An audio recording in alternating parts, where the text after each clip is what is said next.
Alright, ProboscisMonkey. Looks like you've had a lot of shitty things happen to you.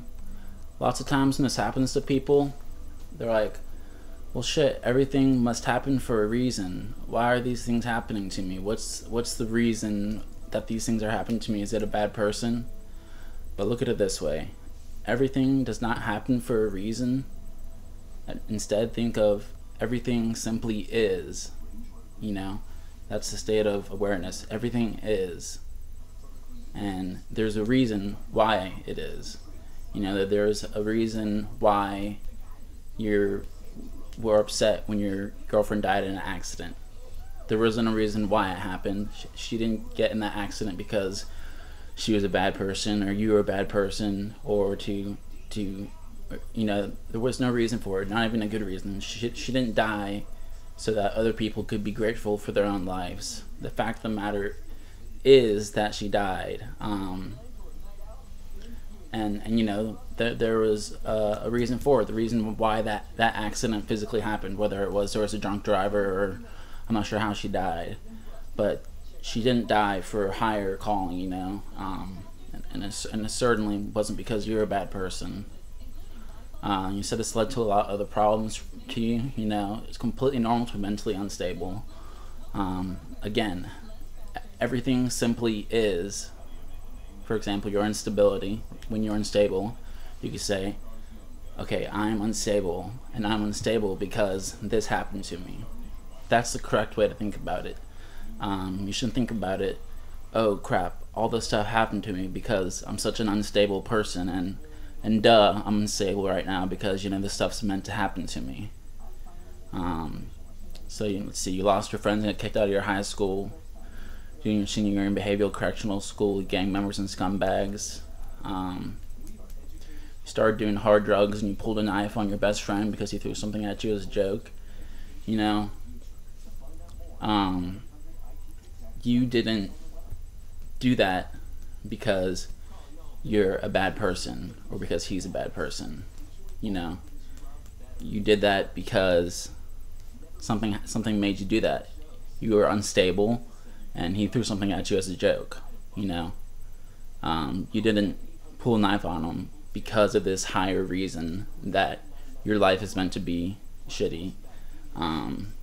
It was circumstantial, and everyone thinks you're a psycho because of how you are a year from now. You know, that's something you have to accept, is that everybody thinks that. You know, there's the people that really know you don't think that, but you know, a lot of people think that.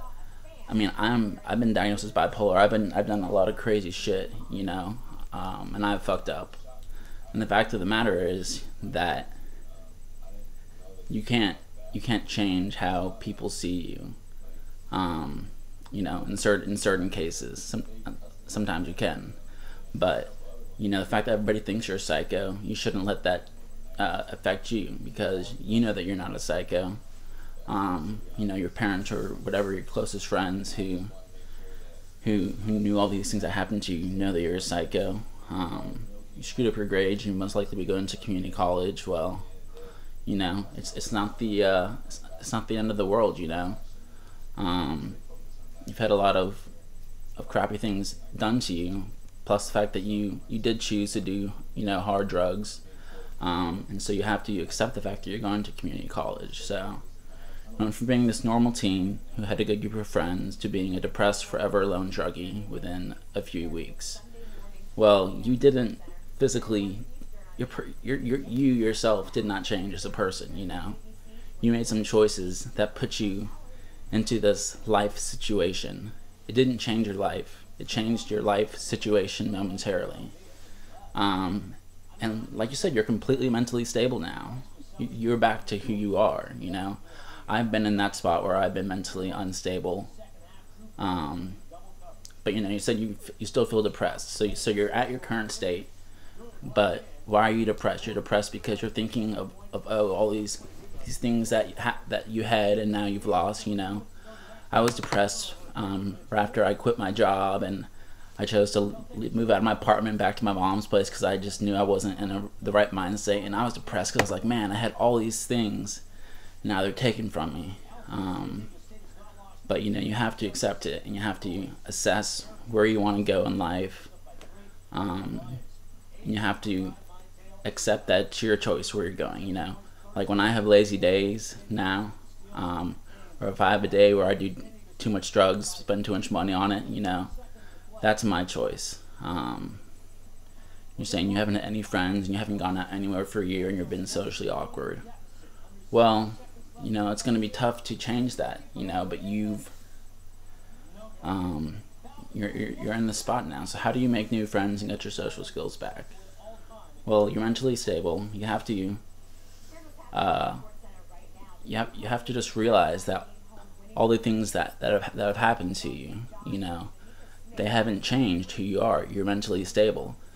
You know, there's a saying, fake it till you make it. You know, you could go out there and not fake it like being a different person, but just fake that you're not depressed.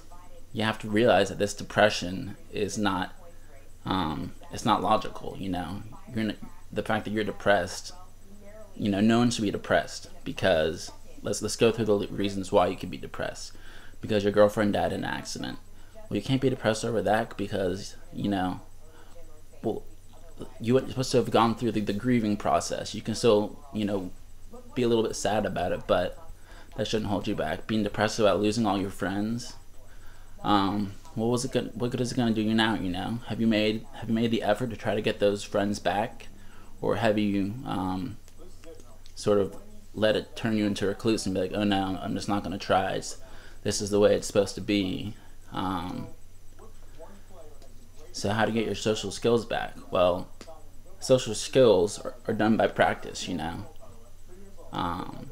So thinking you're forever alone is not good, but you get your social skills back by practicing doing social things, you know, small things, saying hi to people in the grocery store, maybe joining a sports club around town, like a flag football league or whatnot. Finding, you know, there's meetup groups, you know. You can go to a Narcotics Anonymous or an Alcoholics Anonymous meeting. I hear you can make really, really great friends and good work relationships there. I haven't done it, but I've had a lot of suggestions to do it. The next question, how do you get motivated and get the heck out of this spiral? Well, dude, I struggle with motivation all the time.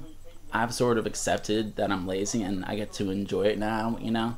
I'm supposed to hear back tomorrow whether I'm getting a job or not, and if not, I'm going to start looking at all these other places. I think I'm going to go to gay bars because I think they'll hire me. But how do you get out of the spiral of depression and drugs? Well, you know, you have to realize that, yes, drugs can have like a negative pull in your life, and it feeds into this cycle of depression. But, you know, there's two options. You can either keep doing these drugs to an extent and keep doing it and keep getting depressed until finally you hit rock bottom and you have nowhere, or you can choose to manage your drug use and say, I'm going to be a functioning drug addict and figure out how to do it. Or you can quit, you know, like I said, go to Narcotics Anonymous meeting, meet a lot of people, get a support system, meet people so you feel like other people know what you're going through. So, yeah, I mean, if you're saying you don't want to do drugs, and the fact that you're forever alone, well, there's tons of people out there that are just like you, man. You can't do it by yourself. And the spiral of depression, you know, you get depressed because you haven't done stuff. You get depressed because you used to have all these things, friends and whatnot, and the hopes of going to a real college or a big school university. You know, you're depressed because of all these things. But, you know, you can't do anything about it, you know.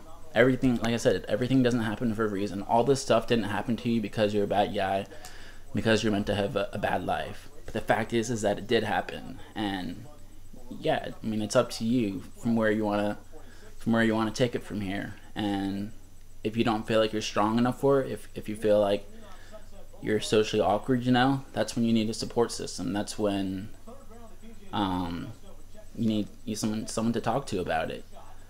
And especially if you want to get out of drugs, go to Narcotics Anonymous and meet some great people there.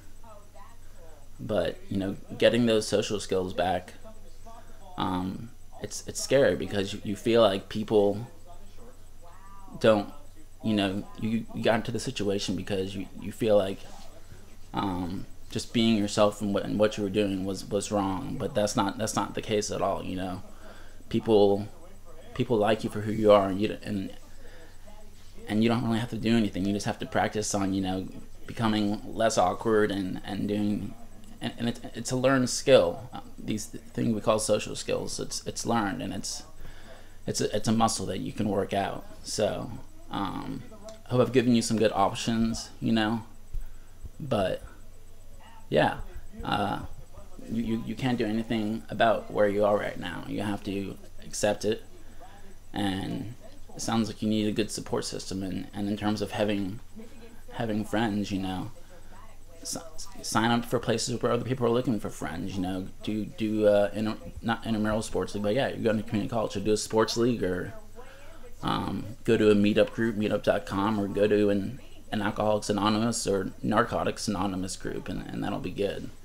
So if it feels like you, from your post, like you really feel like you're alone here, and you're not alone at all, dude. So I hope this helped you at all. I know it's been kind of long-winded, but let me know anything else you need answered, because you're not alone, and it's going to be all right. You got to keep your head up.